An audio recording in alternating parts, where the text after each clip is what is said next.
Good evening and welcome to season 2, episode 15 of the Pack Homer podcast. It's me and Adam tonight. Wesley is at a weightlifting competition and couldn't join us. I'm just, It's a Jack and Tan function. yeah, Jack and Tan invite only.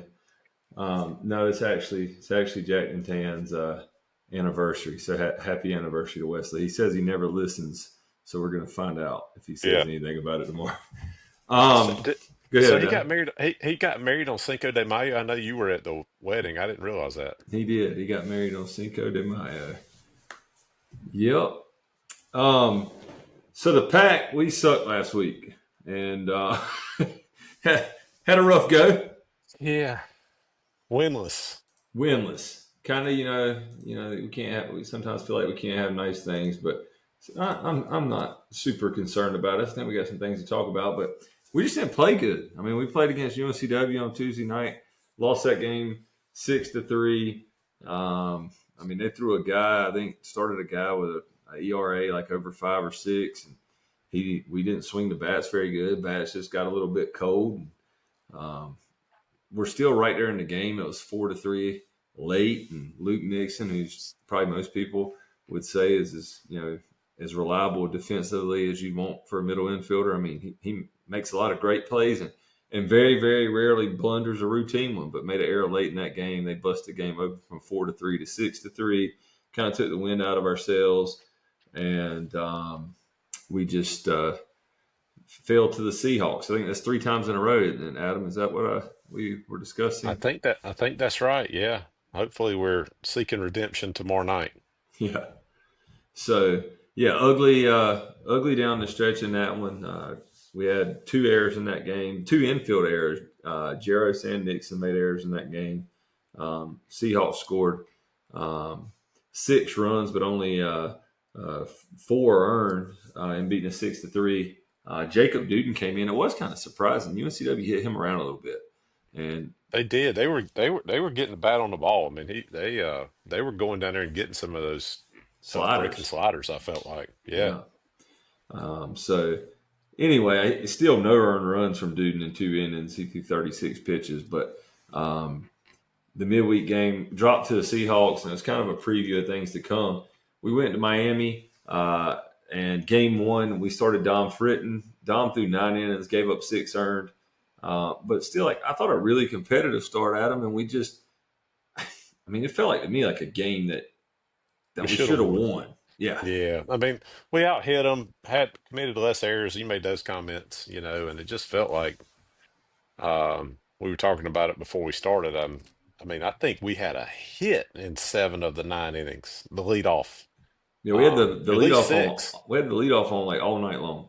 It felt Yeah, like, and we ran the bases just terrible. Um, I'm not even going to go into it deep. I mean, if you following along this late in the season and you watched any of it, we just didn't run the bases very good. Uh, we we gave up 2 big balls to Cuvée. We talked about last week that he's an oh elite man. guy, probably going to be a first round draft pick next year. He had been a little cold at the beginning of the year. I think it was his first 2 at bats in game 1 that It was. he went yard. I mean, just they're better. But to what you said, Adam, Miami's better than I think anybody thought they were. They're a good baseball team. Yeah. Uh, and now that they've got Walters in a relief role, I think that makes them even better. They've kind of figured out their starting pitching. It was a road game, but still, game 1 we felt like we should have won the game. Um, we even had a leadoff. I think the Indian Sosa hit the leadoff double, and then Nixon comes up and hits one off the wall, and we don't score. We kind of some in between on whether or not he's going to catch it. End up in a rundown. We didn't run the bases well. Late in the game, we had DeCrisio, I believe, at the plate, and McHugh on first after a hit and strike him out, throw him out. Where on the review, one of those where the whatever they called on the field was probably going to stand, but just didn't run the Yeah. bases good. Didn't play winning baseball, and we lost. Dom, I'm not really worried about his stat line. I mean, he gave up 9 hits and 6 earned, but still struck out 8, walked 1. They ran into some pitches. he held them to 6. I mean, they had 10 hits, but they were pretty scattered. But anyway, game we felt like we should have won. We lose 6-4. There's been a lot of games this year that we won that we felt like we should have lost too. So that just happens. That's baseball. Game 2, we should not have won. That's a fact. They came out and abused us. Heath Andrews ran into a wall in the fourth. They had a 5-run fourth. In that game, we didn't play very well. Just didn't do anything that anyone I think would consider winning baseball. Cavey, I think, got to us again in that game. How many hits did he have? Yeah, he went 3 for 3 in game 2. And had 2 doubles. Couldn't get that guy all weekend. Yeah.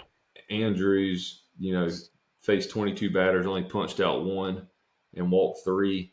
Consiglio came in late and got knocked around a little bit. Really not a whole lot of excitement in game 2. And Siskar for Miami just kind of shoved it up our tail. Pitched 6 2/3, 5 hits, gave up 1 run. The only No kind of runner. blip he had, I think he hit us 3 times. He did, and one of those is very big. We need to talk about Yeah. that a little bit. So Yeah. Chris McHugh gets hit by pitch in the hand. I think the reports are that McHugh he does not have a broken hand. He should return at some point. We don't know if it's going to be tomorrow night against UNCW. Hopefully he's back for the UNC game, our series this weekend. We don't know, but I think it was like 93 off the hand too, wasn't it? I'm pretty sure it was fastball. That's happened to him a bunch this year. My man's going to have to learn just to swing with the Evo Shield, I'm afraid. Yeah, he's going to. He gets hit in that hand a lot. A lot. Yeah. I mean, it's like 2 or 3 times I feel like at least that I've texted y'all and been like, oh, hell, he's, because that guy, he's hitting like 380 right now. We don't need that guy to go down for the season with a broken hand, but he does seem to get hit in the hand. Brandon Novy came in and played first base and the rest of game 2. Anyway, lose the game 10-3. Ugly ball game. And go to game 3, and Marone's on the mound. They get 2 off of him early, and then it's a 2-0 game. Skies open up, and I don't know. Maybe we kind of got lucky and we just got the heck out of there because we were kind of looking. I guess we got the brooms anyway, but we were looking at the 3-game brooms. It kind of felt like, and not that Marone was throwing that bad. It was just like we can't. It's just not our weekend. Run into a red hot team. Just it really felt like. Yeah, the game Saturday. I feel like that's the first game in a long time that we walked more guys than we struck more time. We had more walks than strikeouts. As a staff, and when you do that, you're not going to win very many ball games. And one of the few games all year where we struck out 9 times, which now in college baseball that's not a huge number. But one of the only times this year that you've seen us strike out more than our opponents. We only struck them out 5 times, and we struck out 9 times. And just an ugly game. A lot going on too with NC State last week that has kind of come out. I guess Andrew Sanders mentioned it. It's on some of the message boards. Not only do we have a team that's beat up, we have a team that's sick. Sounds like Sosa was battling some illness last week. We saw Lanphier start a few games behind the plate. So Sosa was sick first. Then Luke Nixon was out sick. And then he was going to be out sick for game 3. And, obviously he was 2 for 4 in game 2, but was out of the lineup game 3. So Sosa sick, Nixon sick, McHugh banged up, with a hand injury. Just, kind of a beat up baseball team. We kind of needed to get the heck out of there and go lick our wounds. And we did. One thing I do want to talk about, some breaking news from this week, Adam, is that tomorrow night for against the Seahawks, do you know who we're starting? SVD. SVD is back. We're starting Shane Van Dam. And we talked about last week. That's a big thing. It's a big deal if he can come back and be the Shane Van Dam of 2024. But I want to go a step farther, and not that we're giving up on Heath Andrews, but I do want to discuss it. If Van Dam comes back and can give you 2 to 3, even 2 to 3 innings of length, I read a lot today. They're like, well, you can't expect him to come back this late in the year and give you any meaningful innings. I mean, I don't know if people that like follow the program think that he hasn't been throwing for a year and tomorrow night he's going to throw for the first time. Like I don't understand that thought. Well, and we got the word that he'd been throwing a lot, Yeah. and so um, it was kind of like a matter of just when he was going to come back. So, he's obviously done a lot of pen work and a lot of simulation. So yeah, he's obviously been throwing a lot in the coaching staff. Um, honestly, must be somewhat impressed by what they see to come out and literally make the announcement the day before and put out the graphic on Yeah. social media the day that he's going to be the Tuesday night starter. So I think that says a lot. So yeah, I guess you're kind of going, to talking about Andrews. Andrews, I felt like look, really good last Saturday in the Clemson series. Was that? I keep getting mixed up. Was that a Tuesday? Was that a Thursday, Friday, Saturday, or That was was that a a Friday, Thursday. Saturday? That was a Thursday, Friday, Saturday. Yeah, Yeah. so I guess it would have been the Friday. But anyway, I mean, I thought he looked good there. Um, after people having similar conversations, discussions, coming into that start. So yeah, I'm not, but I do think, you go to Miami, play a red hot team.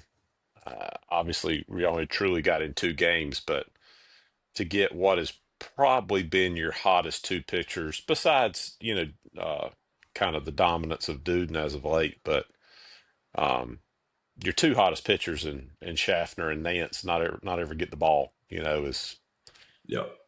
it's pretty tough. So I think it's we're getting obviously close to the postseason now. You gotta think about what your rotation is going to look like during the tournament. Obviously, single new format this year.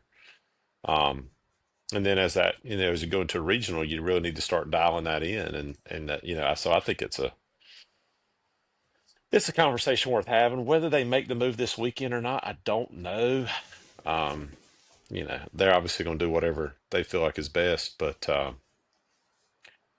I Anderson Nance has just been so dominant. I really think it's hard not to give him a look. And honestly, listen, I've stood by. We had the conversation about whether he should be starting in Andrew's spot, and I think it was Cal. You made the comment. Do we look at him like an Opener. opener and an opener instead of a starter? And I agree with that. But I do think it's the series that we got left and how important these games are. I mean, obviously the Stanford series has become huge now. Um, it's, obviously a rivalry series this weekend, but um, you got to make sure he gets the ball right. He's just been too Exactly. good, and he's relatively fresh. He's only thrown what 60, 80 pitches. A I start. don't I don't know if he's thrown 80 pitches yet. Oh, I don't have Nance. the I think Nance has gone into the mid 80s, maybe in relief has he? Yeah, Against East Carolina. yeah, that sounds right. But anyway, he's fresh. So here goes where I Compared. am on it. I am like, if you're going to do it, there's not a better series to do it. I don't know if you've looked at the schedule. This series is Thursday, Friday, Sunday. So There's not a Saturday there's game, not a Saturday game. It's a and they're playing on Mother's Day. Thursday, Friday, Sunday series. And we've talked about it 3 times and twice. So this isn't like an indictment of Heath Andrews. We talked about it twice and we said, no, we wouldn't do it. But Yeah, Shane Van Dam, if he, tomorrow night, if he looks good, that changes a lot of things about, how you prepare for the postseason. One. Two, D Rock only threw to one batter last week, but his first pitch was 95. The last yeah. time he was running out there, he was 91, 92.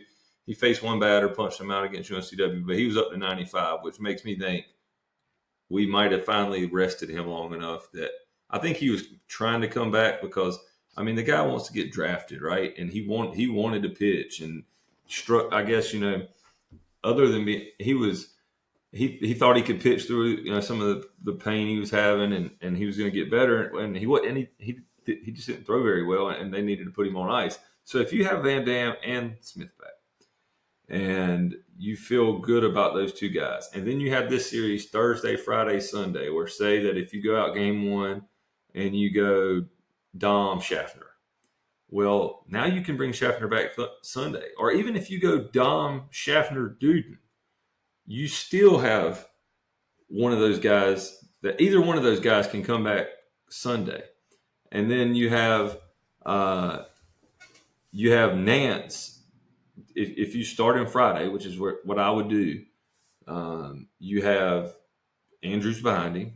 You should have Derek Smith, and then the combination of the other two, Tristan Potts, has thrown some lefty on lefty matchup. Not saying that's what you want to do, but I feel like you have to do it now. I mean, he's just been too daggone good. Like, how many games has he come in and just finished? He just comes in and throws 4 or 5. Like, how deep can he go in the game and be unhittable? Like, he threw 5 perfect at Cal. It's just time. I think that if I don't know how you go in the locker room, and if you feel like you're healthy, I understand when we weren't healthy, but if you feel like, man, we're healthy enough at the pitching staff, how do you tell that kid he hadn't deserved an opportunity to start? I mean, hell, he might be all ACC. He might be an all ACC reliever. He's got a 2.68 ERA and he's 7-1. Like, kind of maybe he's earned that he's earned the right to get a start. And a lot of that has happened in conference play. Yeah, I mean, he's so. I think one of the things that is honed Andrews all year is he gives up a lot of home runs. He's given up 13 home runs and he's up to 57 innings now. That's also been one of the things that's cursed Dom over the years. Those fastball heavy guys that, in college baseball now seem to get ran into. But I just think it's time to run them out there and see what we get. So we'll see. That'll be something to follow this week. And if we start Andrews, I mean, I'm not like, oh God, I'm gonna turn the TV off and not watch the game. I mean, I understand why you would stick with what got you to 15-8 in the league. So anyway, we'll see what happens. Let's talk about the league real quick before we talk about this Carolina series, and we're gonna get out of here and make it a quick one tonight. But if you look at the ACC standings right now, we're just gonna talk about the race for the top 4. That's the double bye in the ACC tournament. Right now, you have Florida State at 14-7, and it's going to go down to winning percentage because every team is not going to play 30 games. A series canceled. State's not going to play but 29 games at the most because they've already had a game canceled. But anyway, Florida State's 14-7, NC State's 15-8, UNC is 15-9, Georgia Tech is 15-9, Miami is 14-9, Clemson is 14-10, Duke is 14-10. Louisville is 13-11. So that's 1, 2, 3, 4, 5, 6, 7, 8 teams that are within 1.5 games of the double bye. So it's down to those 8 teams. Yes, wow. One thing of note in the top 4, State and Carolina have a matchup this weekend, which is obviously a huge series. If you win that series, then State's final series is against Stanford, who's 9-18 in the conference. At home, where State's 21-7. Carolina's and Florida State's last series is against one another. So Florida State finishes the season with Cal and UNC. UNC finishes the season with NC State and Florida State. So we got a lot going on here. Florida State just won 2 out of 3 over Clemson. That series is in Tallahassee or Chapel Hill? That's a good question. I can tell you that, though. Let's see. That series, I think it's got to be at Tallahassee, right? Because they're at home this weekend. I would think so. It is in Tallahassee. Yeah.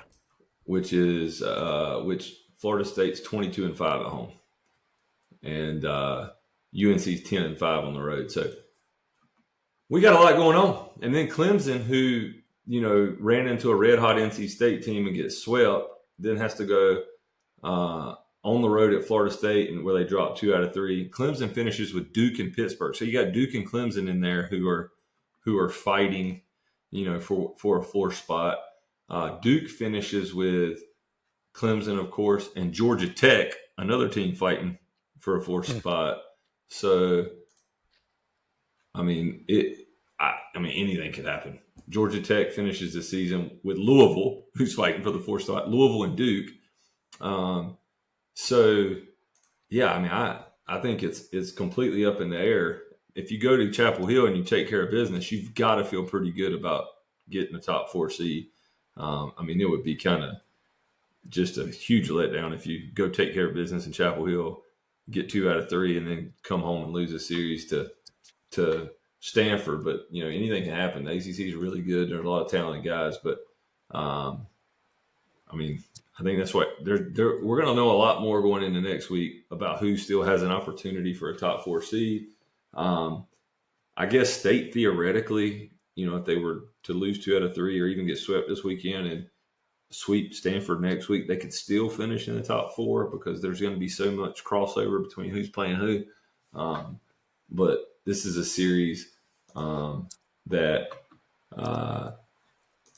series that State needs to win. If you want, and I feel like you got to win this series if you want to host after you Yeah, went and lost absolutely. 2 at Miami. So Yeah, because you look at the other battle that we're obviously fighting is the other measure is going to be RPI. Um, after losing 3 games this past week, we're down 14 spots now to 36. Um, yeah.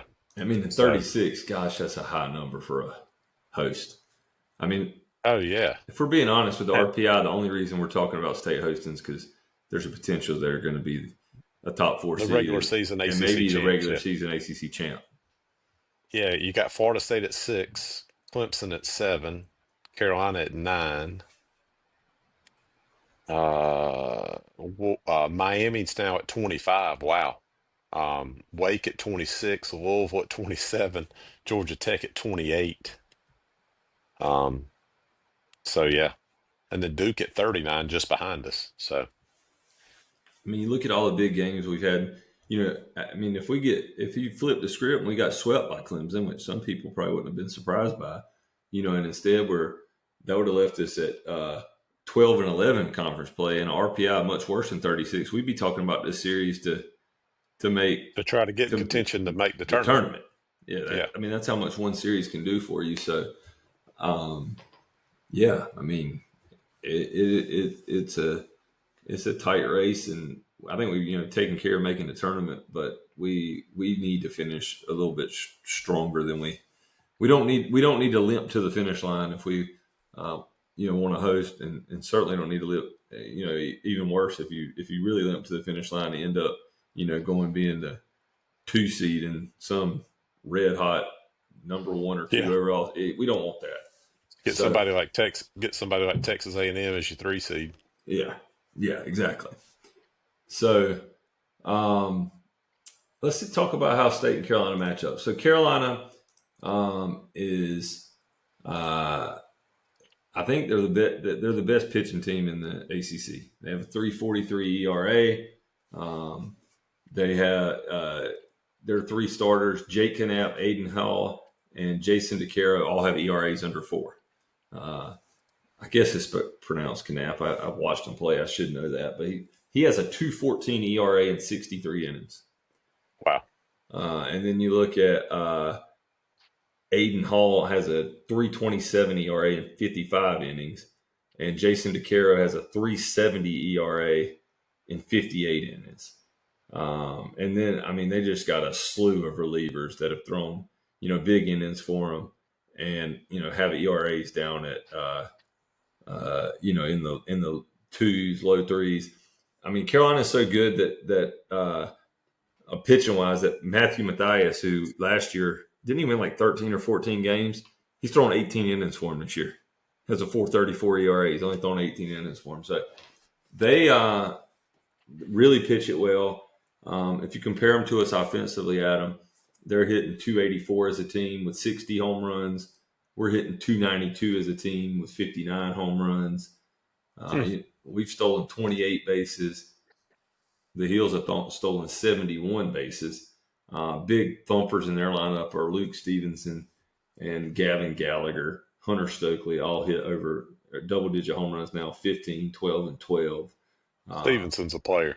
He is a player. Going to probably be a top 15 pick when it's his time. He's only a sophomore, right? Sophomore, true sophomore, I think. So he's probably going to be a top 15 pick in next year's draft. As far as thump, they're slugging 463. The Pack's slugging 485. So, you look at power numbers.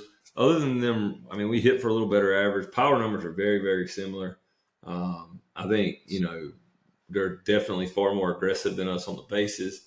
Pitching staff wise, even though our ERA is pretty inflated, I still like, the pieces that we have. I mean, especially as good as they pitched lately. So I think it's going to be a really, really good series.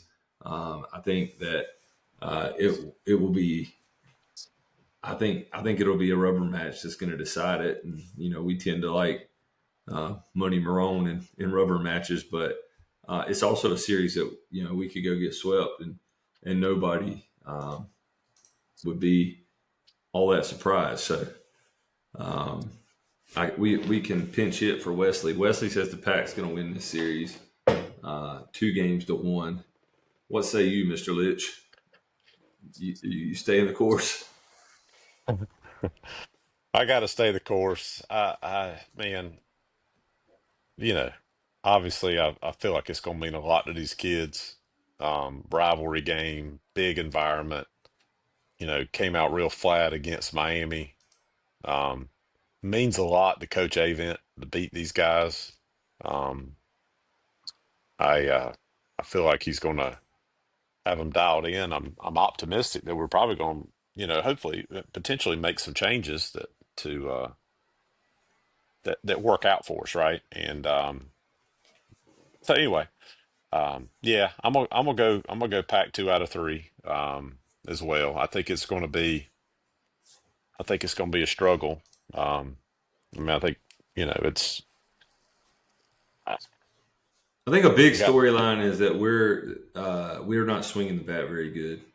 Yeah, well, that's what I was getting ready to say. You got some recency bias to how well we're hitting the ball. What do we have? 7 hits at UNC or against UNCW the other night I think at so. home. Which I guess Um, we didn't swing it terrible down at Miami. We just didn't have much. I don't know. We had 11 hits yeah, in game one. I think 10 in game two. Is that right? yeah, sounds right. Yeah, I mean, but No, I think we had 11. They had 10, right? in In game game one, one. yeah, game Yeah, one we had 11. They had 10. In game two, we had we had 9. They had 15 in game two. So yeah, I mean, we had 20 hits in 2 games in Miami. I guess we're not swinging it all that bad. We're not scoring a whole lot of runs. You have 20 hits and score 7 runs. That's not very efficient. yeah. No, but yeah, UNC has a pitching staff that teams are hitting 223 against their staff. You know, that's a crazy number. And you look at their starters against Canap, they're hitting 195.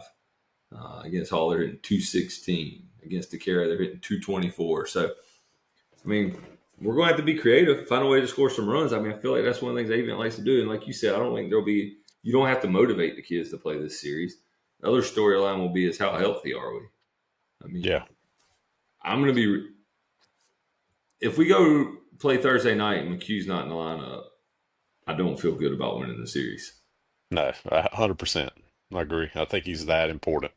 And if we were to somehow, this sickness that's been going around, and we find out I mean, you just don't know. You don't know how healthy you are when guys keep popping up sick, and one of his starters, gets scratched or something. I mean, it changes a lot of things. But I like the way the series sets up for us Thursday, Friday, Sunday. I think that's in our favor. I'm taking the Pack 2-1, and I think.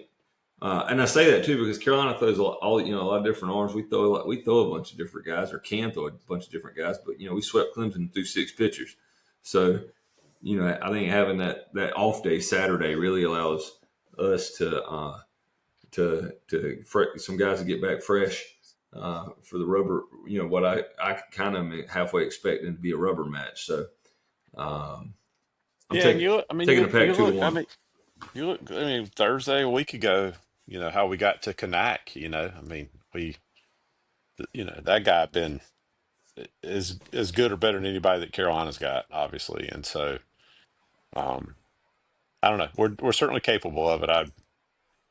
It's I hope we get back on track this weekend. Yeah, I mean the Pac two. I would Go take ahead. starting get back. I would take starting to get back on track tomorrow night. Actually, Yeah, I'd feel a lot better if we. yeah, exactly. Will be interesting to kind of see how we use our midweek arms with a Thursday game. But talking about getting to connect. I mean, if you look at Elliott Avent teams, they have had a they have had a knack for getting to elite arms. You look last Yep. year, we beat Chase Burns. We Yeah, also absolutely. we also beat Jamie Arnold last year. Chased him in 3 innings at Florida And State. what was the guy from Duke? Oh, the closer that we came back from behind and Serrano hit the walk off bomb. Yeah, but the The starter. other guy we got him too, the lefty Yeah, Santucci. Santucci. So Yeah. last year you beat Sam Santucci, Jamie Arnold, Burns. We've already got one on Connect this year. Gave him the worst start of his college career. The Pac does have history of going up and matching up against elite arms and figuring out a way to score runs. So, the one thing that I will say in that Clemson series, when we played against Connect, I don't know what Coach Hart did with those guys all week, but we were so prepared to face him that whatever the book was, I mean, we had read it inside and out. So it'll be interesting to see what happens this weekend. I'm taking the Pac 2 games to 1. Wesley's taking the Pac 2 games to 1. Adam's taking the Pac 2 games to 1. And if that happens, our next podcast will be really exciting. Let's just hope it's not gloom and doom. Are you going to game tomorrow night, Adam? I am. Yep, I will be there. I'm not going to Never make been it. to never been to a game there. I'm looking forward to it. Yes, Brooksfield's a good place to go. I was going to go down, but my son's little league game, our middle school playoff game, got scratched today due to the weather here in the Triangle. So Wow. we're playing tomorrow, and I'm going to be watching that one. So, but I will be following the Pac. Anything else before we shut her down? Not that I know of. I'm All excited to right. see Shane Van Dam. I think it's. I mean, I was just thinking about it today when they announced that. Wonder when the last time that. I mean, think about it. State. What are we still ranked? 15, 16? 16, yeah. Top, say 16 team. Virtually tied for first place in the conference. It's got a guy starting a midweek game that hadn't thrown anything all year. That's right. Hey, and they're, So and they're hyping it on social media. exactly, It's a putting it big out the day deal. before. That's right. Yeah, it's awesome. So All right.